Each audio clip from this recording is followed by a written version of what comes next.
ये 619 ईस्वी का ज़माना था। एक अनोखा सफ़र हो रहा था। सफ़र करने वाले सिर्फ दो इंसान थे। उनके पास कोई सवारी न थी। पैदल ही मंजिल की तरफ बढ़ रहे थे। मंजिल उनकी बस्ती से 60 मील दूर थी। रास्ते में मुख्तलिफ कबीलों के यहाँ क़याम करते ये काफ़िला कमोबेश 10 दिनों में मंजिल पर पहुँच गया। ये एक सरसब्ज वादी थी। चश्मों का ठंडा पानी, दरख्तों का घना साया, लहलहाती खेतियाँ और खूबसूरत बागात की वजह से यहाँ के लोग खुशहाल थे। मगर मुसाफिरों को इस वादी में यहाँ की खुशहाली या अच्छी आबो हवा नहीं लाई थी। दरअसल ये सफ़र एक ख़ास मकसद के लिए हो रहा था।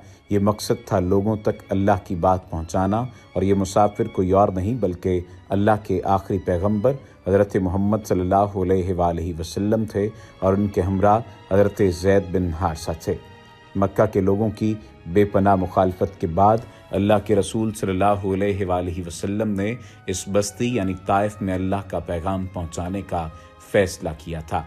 ताइफ पहुँचकर आप सल्लल्लाहु अलैहि वसल्लम वहाँ के मशहूर कबीले सकीफ़ के 3 सरदार भाइयों के पास गए। सकीफ़ के उन सरदारों के साथ हुजूर की कुछ वाकफियत भी निकल आई थी। मगर जब आप सल्लल्लाहु अलैहि वसल्लम ने उनके सामने अल्लाह की बात पेश की और फरमाया कि अल्लाह ने आपको अपना रसूल बनाकर भेजा है, तो उनका रवैया एकदम बदल गया। आप उनके इस बदले हुए रवैये को हैरत से देख रहे थे। उनका बड़ा भाई अबद या लैल बोला, अगर अल्लाह ने वाकई तुम्हें अपना पैगंबर बनाकर भेजा है तो उसे अपने घर काबा से कोई हमदर्दी नहीं, वो ज़रूर तुम्हारे ज़रिए से इसकी बेइज्जती करवाना चाहता है। दूसरे भाई मसूद ने तो हद ही कर दी, कहने लगा, अच्छा तुम्हें रसूल बनाकर भेजा गया है? हैरत है, अल्लाह को तुमसे बेहतर शख्स न मिला। हबीब ने अजीब अहमकाना बात की, अल्लाह की कसम मैं तो तुमसे बात ही ना करूँगा। अगर तुम वाकई अल्लाह के रसूल हो तो फिर तुम्हारी बात का जवाब देना ही बेअदबी है, और अगर तुमने झूठ बोला है तो फिर तुमसे बात ही नहीं करनी चाहिए। ये जवाब नहीं थे बल्कि जहर में बुझे तीर थे जो उन्होंने ऐसी हस्ती के सीने में पैवस्त किए थे जिससे बेहतर इंसान इस वक्त पूरी दुनिया में मौजूद नहीं था। 10 दिनों का पैदल सफ़र करने के बाद जब मोहम्मद सल्लल्लाहु अलैहि वसल्लम ने ये जवाब सुना तो उनके दिल पर क्या बीती होगी, इसका तसव्वुर ही किया जा सकता है। मगर आप सल्लल्लाहु अलैहि वसल्लम ने बड़े हौसले से उनकी बातें सुनी। उनकी तरफ से इस कदर बदतमीज़ी का मुज़ाहिरा होने के बावजूद आप सल्लल्लाहु अलैहि वसल्लम ने उनसे कोई शिकवा न किया, बल्कि सिर्फ इतना कहा कि तुम्हें मेरी बातें अच्छी नहीं लगीं तो ठीक है, कम अज़ कम इतना तो तुम कर ही सकते हो कि अपने ख़यालात अपने पास रखो और मेरे ख़िलाफ़ किसी को भड़काओ नहीं। मगर न जाने वो लोग किस किस्म के लोग थे। उन्होंने उस वक्त तो खामोशी इख्तियार की, मगर जैसे ही आप उनके घरों से बाहर आए उन्होंने अपनी बस्ती के गुंडों और घटिया किस्म के लड़कों को कहा कि सारे जहानों के लिए रहमत बनकर आने वाले अल्लाह के आखिरी पैगंबर को इस कदर तंग करें कि वो किसी से बात ही न कर सकें। फिर ऐसा ही हुआ। रहमते दो जहां और उनके वफादार साथी ने देखा कि लोग इधर उधर से इकट्ठे हो रहे हैं। फिर देखते ही देखते उन्होंने आपसे उल्टे सीधे मजाक करना शुरू कर दिए। बाजार में अजीब किस्म का शोर मच गया। लोग घरों से बाहर आकर तमाशा देखने लगे। गुंडों और अबाशों ने देखा कि लोग उन्हें रोकने के बजाय उनका हौसला बढ़ा रहे हैं, तो वो मजाक उड़ाने के साथ साथ गालियों पर उतर आए। वो इस बदसलूकी पर ही नहीं रुके। उन पत्थर दिलों बल्कि पत्थर से ज़्यादा सख्त दिलों ने कुछ और करने की ठानी। अब वो पत्थर मारने लगे। पत्थर अल्लाह के अजीम तरीन पैगंबर, आला तरीन इंसान के जिस्म को ज़ख्मी करने लगे। आसमान ने भला ये मंज़र कहाँ देखा होगा। हक़ की से ज़्यादा कीमत भला और क्या अदा की जा सकती थी। आप और हज़रत ज़ैद रज़ी अल्लाह ताला अन्हो अब तेज़ तेज़ चलने लगे। वो जल्द अज जल्द उन जालिमों की बस्ती से दूर चले जाना चाहते थे, मगर पत्थरों की बारिश में अब और तेज़ी आ गई थी। वो जालिम अब आपके टुकनों का निशाना लेने लगे थे। आखिर आप थक गए, सर पर हाथों की आड़ लेकर बैठ गए। हज़रत ज़ैद दीवानावार आपके ऊपर झुक गए। उनका जी यही चाहता था कि जालिमों का कोई पत्थर आपको न लगे, उस इंसान का खून ज़मीन पर न बहे जो इस ज़मीन पर बसने वाले हर इंसान के लिए सरापा रहमत है। मगर अल्लाह का कानून भी अजीब है, वो हर एक की आजमाइश करता है। नबियों की भी और रसूलों की भी, बड़ों की भी आजमाइश बड़ी होती है। वो बदलिहाज बदमुआश जाहिल बदबख्त आगे बढ़े। हजरत ज़ैद को पकड़कर पीछे धकेला। आप सल्लल्लाहु अलैहि वसल्लम का बाजू पकड़ा और खड़ा कर दिया और आप सल्लल्लाहु अलैहि वसल्लम चल पड़े। हजरत ज़ैद रज़ी अल्लाह तआला अन्हु आपको सहारा देने के लिए आगे बढ़े।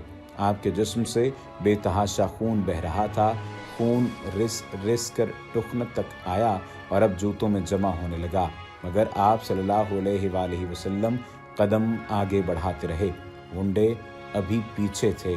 आखिर आप सल्लल्लाहु अलैहि वसल्लम बेहोश हो गए। हजरत ज़ैद लपक कर आगे बढ़े और आप सल्लल्लाहु अलैहि वसल्लम को कंधों पर उठा लिया। ताइफ की बस्ती से बाहर आए तो आप सल्लल्लाहु अलैहि वसल्लम को होश आ गया। आप सल्लल्लाहु अलैहि वसल्लम को लहूलुहान देखकर हजरत ज़ैद बेताबी से बोले, आप इन बदबख्तों के लिए अल्लाह से बद्दुआ करें। रहमते दो आलम सल्लल्लाहु अलैहि वसल्लम ने फरमाया कि नहीं, क्या हुआ जो इन्होंने मेरा इनकार किया है। मुझे उम्मीद है कि इनकी नस्लें ज़रूर एक अल्लाह पर ईमान लाएंगी। आप बस्ती से बाहर आ गए तो ताइफ के लोग वापस चले गए। सामने एक बाग नजर आया। आप बाग में दाखिल हो गए। बाग मक्का में आपके कबीले के एक शख्स रबिया के बेटों का था। बाग में आकर आप सल्लल्लाहु अलैहि वसल्लम को सुकून मिला। हजरत ज़ैद रज़ी अल्लाह तआला अन्हु ने आप सल्लल्लाहु अलैहि वसल्लम के जूते उतारे। जूतों के तलवों में खून जम चुका था। हजरत ज़ैद रज़ी अल्लाह तआला अन्हु ने खून साफ करने में आप सल्लल्लाहु अलैहि वसल्लम की मदद की। इस काम से फारिग होकर आप सल्लल्लाहु अलैहि वसल्लम फ़ौरन अल्लाह के हुजूर खड़े हो गए। 2 रकत नमाज पढ़ी और फिर आप सल्लल्लाहु अलैहि वसल्लम के होंठों से एक दुआ निकली, एक दरख्वास्त निकली। आप फरमा रहे थे, ए अल्लाह, मैं अपनी ताकत की कमी, अपनी बेसरो सामानी और लोगों के मुकाबले में अपनी बेबसी की फरियाद तुझी से करता हूँ, इसलिए कि तू सब रहम करने वालों से ज़्यादा रहम करता है। बेकसों और बेसहारों का परवरदिगार तू ही है, तू ही मेरा मालिक है। आखिर तू मुझे किसके हवाले करने वाला है। इन बेरहम बेगानों के जो बद तहजीब हैं, जो इन दुश्मनों के जो मुझ पर काबू पाने वाले हैं। लेकिन अगर तुम मुझसे नाराज़ नहीं और ये सब कुछ सज़ा नहीं तो फिर मुझे कोई परवाह नहीं।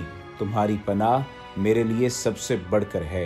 ए अल्लाह, मैं तो बस इस बात से पनाह मांगता हूँ कि तुम्हारे गज़ब का शिकार हूँ। मुझे तो सिर्फ तुम्हारी रज़ा चाहिए और मुझे यकीन है कि तुम्हारे सिवा मेरी कोई मदद नहीं कर सकता। आप ये दुआ कर रहे थे कि बाग के मालिक उतबा और शीबा आ पहुँचे। वो लोग भी आपके मुखालिफों में से थे, मगर आपको इस हालत में देखकर उनके दिल नरम पड़ गए। वह आप सल्लल्लाहु अलैहि वसल्लम के पास तो न आए, अलबत्ता उन्होंने अपने एक ईसाई गुलाम अदास को पुकारा। उसे हुक्म दिया कि अंगूरों की एक प्लेट आपको दे आए। गुलाम ने हुक्म की तामील की। आप सल्लल्लाहु अलैहि वसल्लम ने बिस्मिल्लाह पढ़कर अंगूर उठाए तो अदास हैरान होकर कहने लगा, अल्लाह की कसम, इस तरह की बात इस शहर के लोग तो नहीं कहते। आप सल्लल्लाहु अलैहि वसल्लम ने अदास से पूछा, तुम किस शहर के आदमी हो और तुम्हारा दीन क्या है। अदास ने जवाब दिया, मैं नसरानी यानी ईसाई हूँ और नैनवा का रहने वाला हूँ। अच्छा, तो तुम यूनुस बिन मती जैसे पैगंबर की बस्ती के आदमी हो। अदास ने हैरानी से पूछा, आपको कैसे मालूम हुआ कि यूनुस बिन मती कौन हैं। आपने फरमाया, वो मेरे भाई हैं, वो भी नबी थे और मैं भी नबी हूँ। अदास के लिए ये बातें इसलिए हैरत अंगेज थीं कि हज़रत यूनुस अलैहिस्सलाम से सिर्फ नैनवा के लोग ही वाकिफ़ थे। इसीलिए अदास आप सल्लल्लाहु अलैहि वसल्लम के हाथ पांव चूमने लगा। उसे यकीन हो चुका था कि आप सल्लल्लाहु अलैहि वसल्लम अल्लाह के सच्चे नबी हैं। दूर से उसके मालिक ये मंजर देख रहे थे। उन्होंने अदास को आवाज़ देकर वापस बुला लिया और उसे झिड़कते हुए बोले, अहमक आदमी, ये क्या हरकत कर रहे थे। तुमने तो अपना दीन ही खराब कर लिया। अदास ने अपने मालिकों के गुस्से की परवाह न करते हुए कहा, मेरे आका, उन्होंने मुझे ऐसी बात बताई है जो एक नबी के सिवा कोई नहीं बता सकता। अदास का जी तो बहुत चाहता था कि वो वापस आपके पास जाए, लेकिन उसके मालिकों ने उसे काम पर लगा दिया। कुछ देर आराम के बाद आपकी तबीयत संभल चुकी थी, मगर आपका दिल पास पास था। गम से तबीयत पर अजीब असर था। مکہ کی طرف روانہ ہوئے تو راستے میں حضرت جبرائیل آئے اور کہا آپ صلی اللہ علیہ وآلہ وسلم چاہیں تو اس گستاخی پر طائف کی بستی کو تباہ کیا جا سکتا ہے۔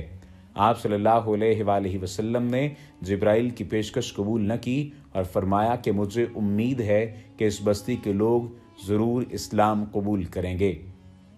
گویا آپ صلی اللہ علیہ وآلہ وسلم نے ایک مرتبہ پھر اپنا رحمت عالم ہونا ثابت کر دیا اور اپنے ماننے والوں کے سامنے یہ عملی نمونہ رکھا کہ اسلام سر فتح کرنے کے بجائے دل فتح کرنے سے پھیلتا ہے۔